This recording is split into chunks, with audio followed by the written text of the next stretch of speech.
नमस्कार दोस्तों, studio time में आपका फिर से मैं बहुत बहुत स्वागत करता हूं। और दोस्तों मैं जैन राठौर आपका हमारे इस चैनल पर आपके इस चैनल पर बहुत बहुत स्वागत करता हूं। तो ये वीडियो उन कैंडिडेट्स के लिए है जो वर्ग 3 की दोस्तों तैयारी करना चाहते हैं और ईमानदारी के साथ करना चाहते हैं, ठीक है। और जिन्होंने ठान लिया है कि किसी भी तरह हमें अच्छा स्कोर करना है। देखिए, यहाँ मैं ये बात नहीं कर रहा हूँ आपको सिलेक्शन लेना है, आपको स्कोर अच्छा करना है। अगर आपने स्कोर अच्छा कर लिया तो आपको सिलेक्शन हो जाएगा, क्योंकि स्कोर पर ही आपका सिलेक्शन डिपेंड करता है, ठीक है। तो हमारा अब मेन मोटो यही है कि हमें स्कोर अच्छा करना है।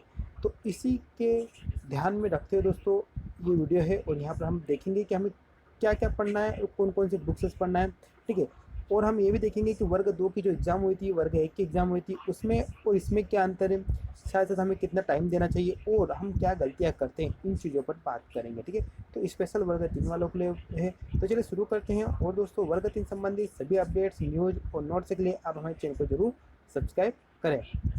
साथ ही अगर वर्ग 3 की तैयारी कर रहे हो तो डिस्क्रिप्शन में जाइए, वहाँ पर आपको एक टेलीग्राम चैनल मिलेगा, उस चैनल से जुड़ जाइए, क्योंकि वहाँ पर हम सभी नोट्स और हर प्रकार की चीज़ें शेयर करते हैं। तो दोस्तों शुरू करते हैं। तो मैं आपको पहले ही बता देता हूँ कि देखिए, हमारी जो वर्ग 1 और वर्ग 2 की जो एग्ज़ाम थी वो सब्जेक्ट वाइज थी, विषयवार थी, ठीक है। तो उसमें क्या होता था कि हर सब्जेक्ट के कैंडिडेट अलग अलग हो जाते थे। जैसे कि गणित का जो कैंडिडेट है वो इंग्लिश के कैंडिडेट से कॉम्पिटिटर नहीं होता था, ठीक है। उसके अलग पद होते थे और उसके अलग पद होते थे। तो इसमें कुछ सब्जेक्टों को फ़ायदा मिल जाता था और कुछ सब्जेक्ट का नुकसान हो जाता था।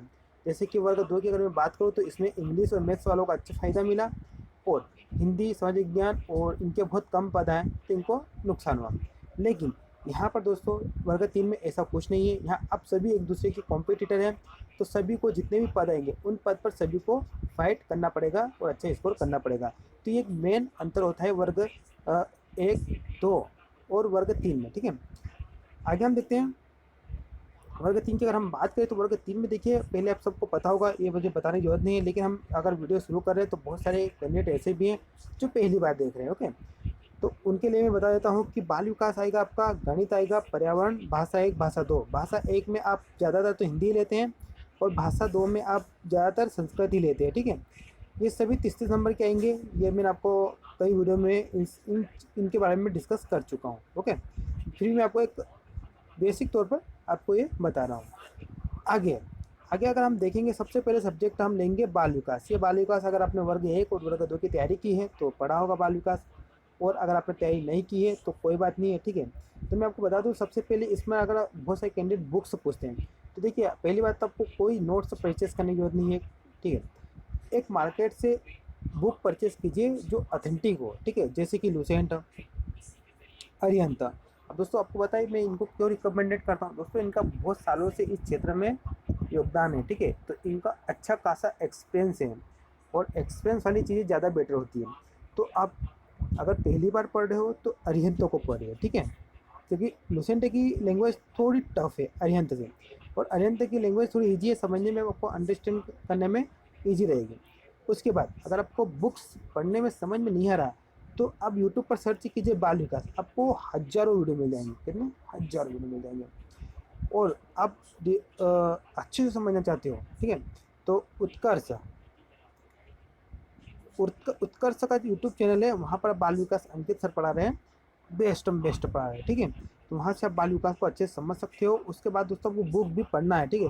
बुक क्यों पढ़ना है, क्योंकि इससे आपकी अंडरस्टैंडिंग बनेगी कि किस प्रकार से लैंग्वेज रहती है, ठीक है। पढ़ना और सुनने में बहुत फ़र्क होता है। सुनने में हम सामने जो हमें पढ़ा रहा हम उसकी लैंग्वेज सुनते हैं, लेकिन पढ़ने में हमें एक्चुअल मनोविज्ञान की क्या लैंग्वेज है, ठीक है, किन शब्दों का ज़्यादा प्रयोग किया जा रहा है और कहाँ पर लैंग्वेज को घुमाया जाता है, ये सब चीज़ें हमें किसी बुक को पढ़ने से ही पता चलेगा। तो मैं आपको रिकमेंडेड करूँगा बुक ज़रूर पढ़िए, और इसको अच्छे से पढ़िए। और इसमें आपको ऑब्जेक्टिव मिल जाएंगे बहुत सारे, डोसेंटा में बहुत सारे ऑब्जेक्टिव है और अरिहंता में भी बहुत सारे ऑब्जेक्टिव है। तो ये आपको पढ़ना ही है। उसके बाद आपको दोस्तों सी के जितने भी पेपर है वो आपको लगाना है, ठीक है, सी और यूपी के, ठीक है। हालांकि मैं दोस्तों अनअकैडमी पर तो इनको शेयर कर ही रहा हूँ, और यूट्यूब पर भी, ठीक है, यूट्यूब पर भी इनके वीडियोस बना रहा हूँ, और आने वाले टाइम में और बनाऊँगा, क्योंकि अभी आपके पास अच्छा टाइम है तो आप आराम से वर्ग 3 को अच्छे से हैंडल कर सकते हो। तो बाल विकास को लेकर आपको ज़्यादा परेशान होने की ज़रूरत नहीं है। इतना अगर आप करते हो तो इनफ है। आपको ज़्यादा ध्यान देना है रिवीजन पर। किस पर? रिवीजन पर। आगे अगर हम देखते हैं गणित, तो ये सब्जेक्ट बहुत से कैंडिडेट हैं जिनका गणित सब्जेक्ट नहीं था, उनको ये तकलीफ देगा। ठीक है, तो देखिए आपको डरने की जरूरत नहीं है। आप, मैं आपको बता दूं, आपको पढ़ना है NCERT की बुक्स सॉल्व करना है। आपके पास टाइम है इसलिए मैं बता रहा हूँ। ठीक है, आपके पास अभी टाइम है लगभग, मैं मान रहा हूँ 90 दिन तो आपके पास टाइम है ही। तो 90 दिन में आप अगर चाहते हो गणित में 100% स्कोर करना चाहते हो, ठीक है, तो आप 1 से 5 तक की गणित को सोल्व कीजिए। ठीक है, आपकी समझ बन जाएगी अच्छे से। और 6 से 8 तक की। और अगर आपसे ये नहीं होता है, अगर टाइम कम बचा है आपके पास, अभी तो टाइम है, तो मैं तो आपको यही रिकमेंडेड करूँगा कि आप ज़रूर करें। ठीक है, आपका ही फ़ायदा है। तो आप अरिहंत की बुक लें। अरिहंत की मैं रिकमेंडेड कर रहा हूँ। अगर आपके पास कोई सी बुक है तो कोई ज़रूरत नहीं है। ठीक है, ये बुक आप परचेस कर सकते हो। ये बुक परचेस करने के बाद अब इसकी जितने भी कॉन्सेप्ट है इस बुक में, उन कॉन्सेप्टों को समझिए और इस बुक को एक बार लगाइए। ठीक है, इससे क्या होगा कि आपकी जो गणित के प्रति जो भी डर था वो सब निकल जाएगा। आपका जो डर था वो निकल जाएगा। ओके, और गणित के प्रति आपकी एक समझ बनेगी और आप गणित को सॉल्व कर सकोगे। और आपको डरने की ज़रूरत नहीं है। मैं आपको बता दूं, वर्ग 3 में जो मैथ्स का पेपर आएगा बहुत ईजी आएगा। और इसी ईजी पेपर आने के कारण इसका कट-ऑफ भी हाई जाता है। ठीक है, तो आपको यहाँ पर पूरी 100% तैयारी करना है। तो उस बुक को लगा लीजिए, उसके बाद फिर आप इन बुक्सों को लगा सकते हो। ठीक है, 6 से 8 या 1 से 5 तक, तो आपकी जो मैथ्स है वो 100% हो जाएगी। इसके बाद अगर शिक्षा शास्त्र की मैं बात करूँ तो ये भी अपना इसका भी योगदान है अच्छा खासा। ठीक है, तो ये आपको अरिहंत की बुक में ही मिल जाएगा। ठीक है, उसमें अरिहंत की अगर आप MP टेट की बुक परचेस करते हो या फिर C टेट की, तो उसमें ये टॉपिक मिल जाएगा, वहाँ से आप पढ़िए। और यूट्यूब पे ज़रूर सर्च कीजिए, क्योंकि आपको दोस्तों हर तरह से पढ़ना है। आज का कंपटीशन बहुत ज़्यादा पढ़ रहा है, तो ऐसा नहीं कि आप सिर्फ बुक से ही पढ़ रहे हो। आपको बुक्स प्लस ऑनलाइन दोनों को साथ में लेके चलना है। ठीक है, तो यहाँ पर आपको बुक्स से पढ़ना है, उसके बाद ऑनलाइन में जितने भी आपको ऑब्जेक्टिव मिलेंगे ऑब्जेक्टिव लगा दीजिए। हालांकि मैं शेयर करूँगा आने वाले समय में, लेकिन अगर आप अभी से पढ़ना चाहते हो तो शुरू कर दीजिए, किसी का वेट मत कीजिए। ऑनलाइन जाकर वहाँ पर क्वेश्चन लगाइए, पहले इसकी थ्योरी पढ़ लीजिए। आपके पास बुक्स है, बुक से में आपको थ्योरी मिल जाएगी। उसके बाद आप ऑनलाइन पढ़िए। ठीक है, जितनी भी शिक्षण विधियाँ हैं इनमें सब आपको मिलेगी, उनके प्रयोग, उनकी लाभ हानियाँ। ठीक है, उनको, उनके जो प्रतिपादक है, वो सब कुछ आपको अच्छे से पता होना चाहिए, क्योंकि यहाँ से प्रश्न सीधे सीधे बनते हैं। ये तो दोस्तों था गणित का, हमने आपको शेयर कर दिया। ठीक है, उसके बाद अगर हम पर्यावरण की बात करूँ तो पर्यावरण में देखिए दोस्तों, बहुत ही अच्छा टॉपिक है और बहुत ही बड़ा टॉपिक है। यहाँ पर प्रश्न अलग अलग तरह से बनते हैं। पहली बात तो आपके पास एक स्पेशल बुक होना चाहिए। ठीक है, मार्केट की एक पर्यावरण की बुक होना ही चाहिए, इन्वायरमेंट की। और मैं अगर रिकमेंडेड करूँ तो मेरे पास ये सिखवाल की बहुत ही बेस्ट है। इसमें पूरा कंटेंट है दोस्तों, अच्छा खासा है। जितने भी एमपी टेट के टॉपिक है ना, वो सभी टॉपिक को इसमें शेयर किया गया है। हर टॉपिक के जितने भी प्रश्न बन सकते हैं और उनकी थ्योरी, पूरी थ्योरी को यहाँ पर कवर किया गया है। साथ ही प्रश्न भी, ऑब्जेक्टिव भी कवर किए गए हैं। लेकिन इस बुक के साथ साथ दोस्तों आपको NCERT बुक से भी पढ़ना पड़ेगी, क्योंकि NCERT बुक से के जो उदाहरण होते हैं, जो इसमें एग्जाम्पल होते हैं, उन एग्जाम्पल से सीधे प्रश्न बन रहे सीटेड और रिपीटेड में। तो सीटेड और रिपीटेड के अगर आप पिछले ईयर के पेपर देखोगे तो पर्यावरण के NCERT बुक से सीधे प्रश्न बन रहे डायरेक्ट। ठीक है, तो आपको NCERT बुक पढ़ना ही है। और दोस्तों अगर आप NCERT बुक नहीं पढ़ सकते हो तो कुछ समय वेट कीजिए, मैं NCERT के नोट्स तैयार कर रहा हूँ। ठीक है, आपको सीधे नोट्स मिल जाएंगे।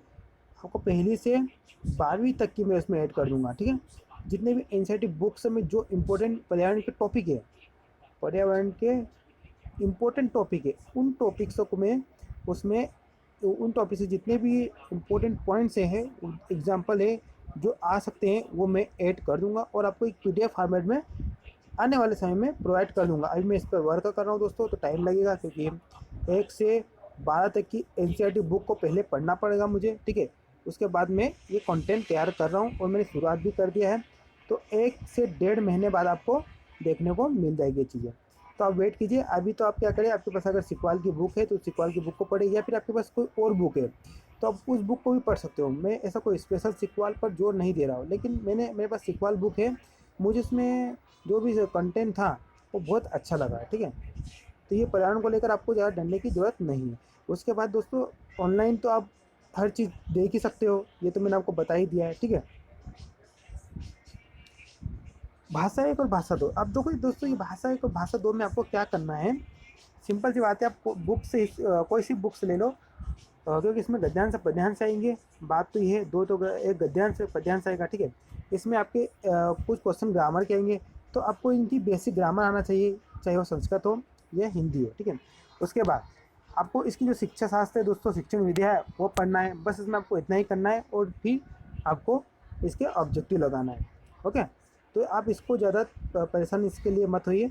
आपके पास जो भी बुक्स है उसे अच्छे से पढ़िए। ज़्यादा इंपॉर्टेंट चीज़ है आप कितना इसका रिवीजन करते हो, है ना। चलिए, आप दोस्तों बहुत सारे कैंडिडेट पूछते हैं कि इसे कितना पढ़ना चाहिए, कैसे पढ़ना चाहिए। तो देखिए, ये एक टॉपिक ऐसा है दोस्तों, ये आप पे डिपेंड करता है आप कितना पढ़ सकते हो और किस टॉपिक को कितना टाइम दे रहे हो। क्योंकि देखिए, किसी का गणित कमज़ोर होता है, ठीक है, किसी का बाल विकास कमज़ोर होता है, किसी का पर्यावरण कमज़ोर होता है। तो यहाँ पर अलग अलग सब्जेक्ट की कमजोरी अलग अलग स्टूडेंट्सों को होती है। फिर भी गणित एक ऐसा टॉपिक है जो बहुत ज़्यादा कैंडिडेट इससे डरते हैं। तो मैं अगर बताऊँ, अगर आप गणित अपने में नहीं पढ़ी है तो कम से कम 4 घंटे, ठीक है। और अगर आप शुरुआत कर रहे हैं तो 3 घंटे तो गणित को ही पढ़िए, ओके। अब ये मत समझिए कि दोस्तों 90 दिन है तो ये पढ़ लूँगा। ऐसा सोचते सोचते आपके 90 दिन निकल जाएंगे और एग्ज़ाम पास में आ जाएगी। तो गणित को कम से कम 4 घंटे, और अगर आप पहली बार पढ़ रहे हो तो इसको 1 घंटा और कम कर दीजिए, 3 घंटे, ठीक है। बाल विकास और पर्यावरण को आपको 2 और 1 घंटे में आपको डिवाइड करना ही है। आप इसको इंटरचेंज भी कर सकते हो अपने हिसाब से, ठीक है, कि बाल विकास को 1 घंटा और पर्यावरण को 2 घंटा, क्योंकि ये आपके ऊपर डिपेंड करता है कि आप किन चीज़ में कितने कैपेबल हो। रही बात भाषा 1 और भाषा 2, दोस्तों इसको आप कम टाइम भी दोगे तो भी आपसे कवर हो जाएगा, इसके लिए इनफ है, ठीक है। तो इस प्रकार मिलाकर आपको कम से कम 6 से 8 घंटे के बीच में रेगुलर पढ़ाई करना ही है, ठीक है, रेगुलर।